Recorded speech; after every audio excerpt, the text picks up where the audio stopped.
All right, let's jump right in. We're about to explore a really pivotal century in North African history. It's a time when one single, unified power just shatters, and in its place, three rival kingdoms rise up, each with its own unique faith, its own dynasty, and its own vision for the future.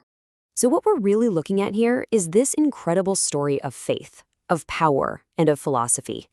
It all kicks off with a succession crisis in one kingdom that creates this huge power vacuum, and that vacuum is going to completely reshape the map of the Maghreb. Okay, let's get into it. So to really get what's going on, we need to picture the scene. Let's head back to the late 8th century. The Maghreb, North Africa, is a really complex place. It's fractured. Now, what's so interesting here is the balance of power. Over in the east, you have the mighty Abbasid Caliphate. They're based way out in Baghdad, but they run things locally from Kairouan. But in the west, it's a whole different story. Years of Kharijite revolts have basically carved up the land into these independent zones. And the only thing holding this loose confederation together is one guy, Abd al-Rahman ibn Rustam. And you know what his secret weapon was? He was Persian. He wasn't from any of the rival Berber tribes, which made him the perfect neutral leader. But this whole delicate balance, it's all resting on him. And when he's gone, the whole thing is about to come crashing down. And that brings us to the event that just throws everything into chaos. When Ibn Rustam dies in 784, it sets off a crisis that gets right to the very core of what the whole Kharijite movement was even about. I mean, this was the fundamental question. Is leadership something you earn through piety, through your actions, through merit, or is it something you inherit? For the Kharijites, the answer was supposed to be easy. But reality turned out to be a lot messier. And this just lays out the conflict perfectly. The Kharijite ideal was totally revolutionary. The best person rules, no matter where they come from, a true meritocracy. But after a month of arguing, they were terrified that the old tribal rivalries would just tear them apart, so they made a pragmatic choice. They elected Ibn Rustam's son. And just like that, they created a dynasty, the Rostamids. But in doing so, they betrayed their most important principle. It caused this massive schism that weakened them from the inside out. It was a fatal crack in their foundation, a compromise that basically sent out an invitation for their rivals to come knocking. And this kind of internal division, it doesn't go unnoticed. The weakness of this central Kharijite power created a golden opportunity for two ambitious new players to show up, one on their eastern border and one on their western. Now, to understand these new rivals, we have to zoom out all the way to Baghdad. This is where the legendary caliph Harun al-Rashid is ruling. Yeah, the same guy from 1001 Nights. He's at the absolute center of the Islamic world, and the two new powers that pop up in the Maghreb, they're going to be defined by the relationship to him, one in defiance and the other through a clever deal. So, first, in the West, we get a story of pure defiance. A guy named Idris ibn Abdallah, a descendant of the Prophet Muhammad's son-in-law Ali, survives this failed revolt against the Abbasids. He flees thousands of miles, all the way to what's now Morocco. He finds refuge with local Berber tribes, and bam, he establishes the first Shiite state in the region, the Idrisid dynasty. Okay, so while that's happening out west, a totally different game is being played in the east. There's this really skilled governor, Ibrahim ibn al-Aghlab.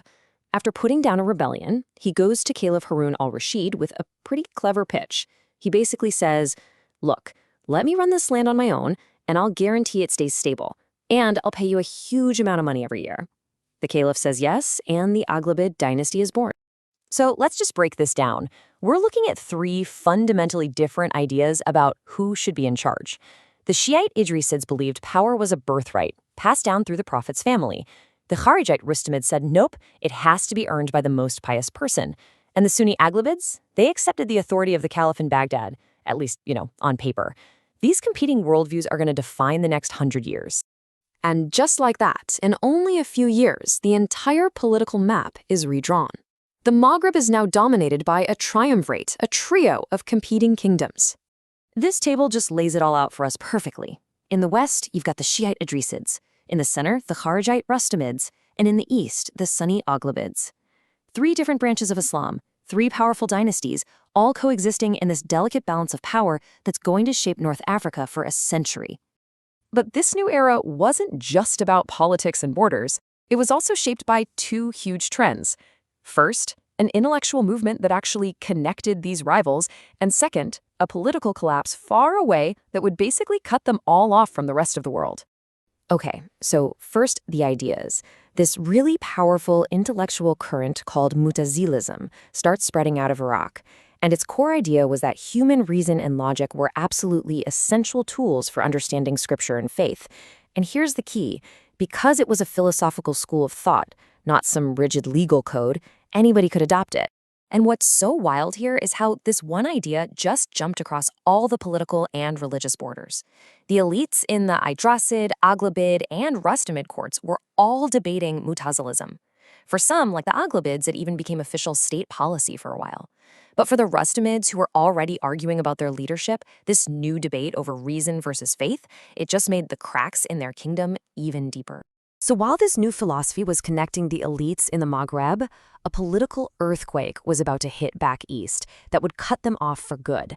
Harun al-Rashid's death leads to a terrible civil war between his sons.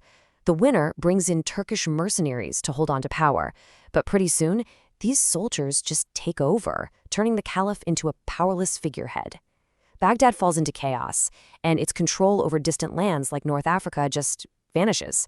The Maghreb is now officially on its own. Now, this isolation really solidifies the power of the three kingdoms, but it doesn't fix any of their internal problems. And as the 9th century goes on, the weaknesses of these old powers are setting the stage for a brand new, revolutionary force to rise up. Take the Rostamids, the heart of that original, pure Kharijite ideal. They are now in deep, deep trouble. One of their leaders, after spending years in an Abbasid prison, comes home and builds this huge, luxurious palace. He's imitating the very enemies his ancestors rebelled against. For his pious followers, this was the ultimate betrayal. It was hypocrisy that just shattered the dynasty's moral authority. And as these old powers start to decay, a new force is rising right in the space between them. Tucked away in these contested mountains are the Katama Berbers. They're Kharijites who reject the Rostamid dynasty, and they're constantly fighting off the Aghlabids. They are independent, their power is growing, and they're stuck in the middle. They are essentially a powder keg just waiting for a spark. And that spark arrives in the year 983. A mysterious missionary from the east, an agent of a new radical branch of Shi'ism, shows up in the Kitama Mountains. His name is Abu Abdallah al-Shi'i, and his arrival won't just light a fuse in the Maghreb. It's going to unleash a fire that aims to consume the entire Islamic world. So what happens next? Well, that's a story for another time.